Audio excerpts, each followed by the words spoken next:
নমস্কার বন্ধুরা, welcome to my channel. আজকে একটা চাইনিজ পরিজ রান্না করব, চিকেন কঞ্জি। তো এইটা চিকেন কঞ্জিটা নাক টাক বন্ধ হলে, খুব সর্দি লাগলে খুব ভালো খাবার, এবং নাক টাক একদম খুলে যায়, এবং এটা খুব সহজ এবং খুব উপাদেয়।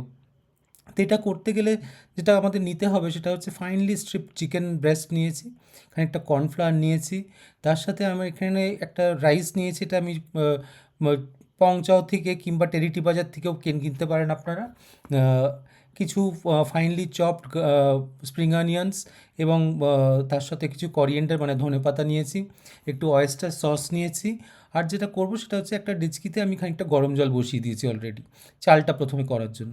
তবে এই চিকেনটা করার আগে মানে চিকেনটা একটু ম্যারিনেট করতে হবে, সেখানে আমি যেটা করলাম খানিকটা অয়েস্টার সস দেবো এই ফাইনালি স্ট্রিপ চিকেনটার মধ্যে, খানিকটা নুন এবং একটু জল দিয়ে কর্নফ্লাওয়ারটা ভালো করে গুলে নিয়ে আমি একটা স্লারি টাইপের তৈরি করব। সেই স্লারির মধ্যে পুরো চিকেনটা একদম মিশিয়ে দিয়ে এটা খানিকক্ষণ ম্যারিনেট করে রাখতে হবে।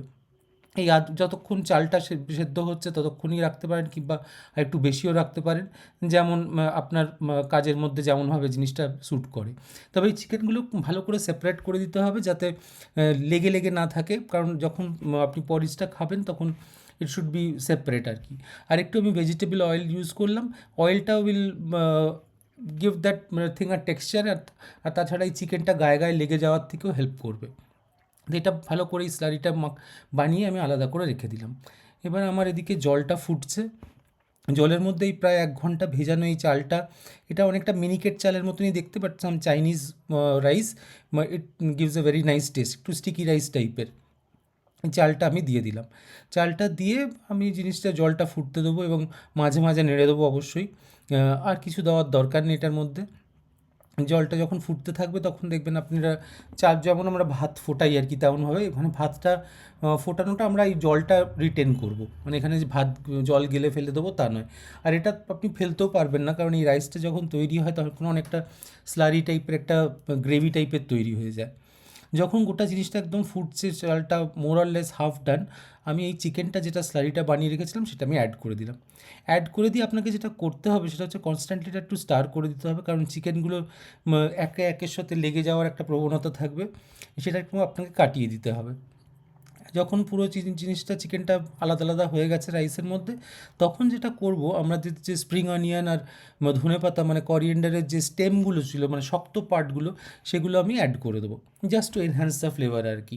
আর কিছু দেবো যেটা হচ্ছে জুলিয়ান কাট আদা। এই আদাটাই অ্যাকচুয়ালি এটার ফ্লেভারটা আনে পুরো জিনিসটার, এবং এই আদার গন্ধটার জন্য আপনি যখন খাবেন দেখবেন একটা দারুণ, গলাটাও একটা সুদিং লাগছে, নাকটা পরিষ্কার হয়ে যাচ্ছে। তা এইটা দিয়ে এখানে আরেকটা যেটা করব টু এনহ্যান্স দ্য ফ্লেভার, আদাটা যে নুন জলে আমি ভিজিয়ে রেখেছিলাম সেই জলটা আমি অ্যাড করে দেবো। এই জলটার একটা অদ্ভুত স্বাদ হয়, এবং আপনি সেটা আগে চেখে দেখতে পারেন, জলটার একটা অদ্ভুত টেস্ট হয়। সেই জলটা অ্যাড করাতে the whole thing will take the flavour of this আদার জলটার, মানে আদা জল খেয়ে লাগার মতন ওরকম টাইপের জিনিসটা, দারুণ জিনিসটা খেতে হয়।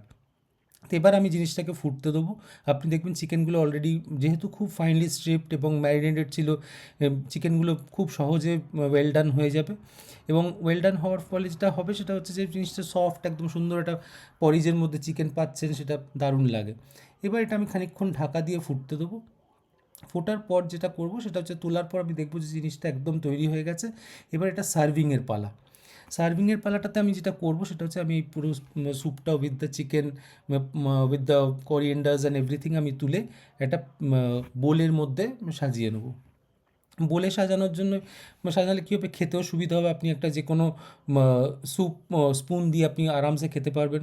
মানে সার্ভ করার সময় আপনি you put some gravy, put some rice, put some chicken all together, এবং সাথে গোটা জিনিসটা একটা ভালো কনসিস্টেন্সি আসবে। এটা হয়ে যাওয়ার পর আমি এটাকে গার্নিশ করব কী দিয়ে, আমি আমার যে পাতার টুকরোগুলো রয়েছিল ধনেপাতা এবং স্প্রিং অনিয়নের, সেগুলো আমি দিয়ে দিলাম। তারপরে আমি যেটা দিলাম যে আমি কিছু লাল লঙ্কা ভিনিগার, নুন জল এবং চিনি দিয়ে ভিজিয়ে রেখেছিলাম, সেই লঙ্কা কয়েকটা ওপরে সার্ভ করলাম, কারণ লঙ্কাটার একটা অদ্ভুত স্বাদ হয়, আপনারা দেখেছেন যে কোনো চাইনিজ দোকানে খেতে গেলে এই লঙ্কাটা পাওয়া যায়। একটু ভিনিগার 1-2 ড্রপ আমি ওপরে দিয়ে দেবো। আর তার সাথে আমি যেটা দেবো সেটা হচ্ছে এখানে খানিকটা আমি একটা হোমমেড চিলি অয়েল আমার আগের রেসিপিতে আছে, দেখবেন বাড়িতে বানানো কী করে চিলি অয়েল বানাতে হয়। তো সেই চিলি অয়েলের একটুখানি অয়েল ড্রপস আমি দিয়ে দিলাম যাতে সুন্দর দেখার জন্য, এবং টেস্টটাও একটু এনহ্যান্স করবে এই চিলি অয়েলটা। এবং চিলি পেস্ট যেটা চিলি অয়েলের মধ্যে আছে, সেই চিলি অয়েলের একটা ছোট্ট ডোলপ আর কি আমি এইটার মধ্যে দিয়ে দিলাম যাতে খেতে ভালো লাগে। এটা it's all garnished now, now it's time to eat আর কি। মানে এটা এরমভাবে প্লেট করতে পারেন, খুব সুন্দর দেখতে লাগবে এবং এটা অসাধারণ খেতে হয়।